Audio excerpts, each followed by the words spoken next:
les Anonymous, ou est-ce qu'on va parler au contraire de ce qu'on trouve sur 9gag, qui est de la culture de base, parce que tous les jeunes aujourd'hui vont passer 1 heure sur 9gag pour faire leur plein d'humour, les pauvres. Voilà, donc c'est une question qu'il faut se poser avant tout, c'est de se dire, quand on parle de culture digitale, de quoi on parle exactement? D'une culture spécifique à un lieu de présence des internautes, ou alors une culture généraliste, une culture officielle qu'on va retrouver n'importe où, et dont les marques peuvent s'approprier finalement les bénéfices ou les images.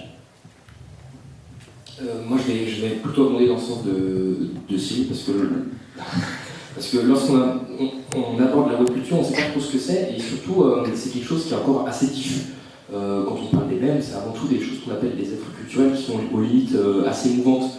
La preuve, c'est qu'ils ne laissent pas forcément sur Internet, c'est d'abord du contenu qui vient du offline et qui est ensuite repris par le online et qui passe par une chaîne qu'on peut appeler des catalyseurs en ligne, des condensateurs un peu en ligne, et avec des gens qui vont en parler, qui vont s'échanger et qui vont se servir de tous les outils qu'ils ont à disposition sur les réseaux pour le propager, pour le modifier, et tout ça, bien sûr, à leur guise. Donc, c'est plutôt une sous-culture liée au réseau, et c'est ce qui aussi permet de faire vivre une sorte d'image de ces réseaux. On a une image d'un web un petit peu libertaire, on va parler un petit peu plus tard aussi de l'anonymat, on peut faire un peu dire ce qu'on veut, être qui on a envie d'être.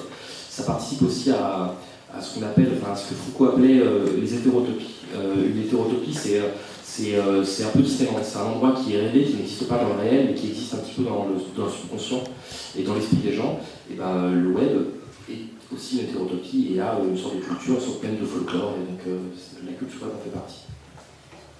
Je pense que vous avez déjà fait des définitions bien complètes, ça va être compliqué de rajouter des choses là-dessus, mais c'est vrai que cette sous-culture, comme tu l'appelles, j'aime bien, je pense qu'effectivement ce serait le bon terme.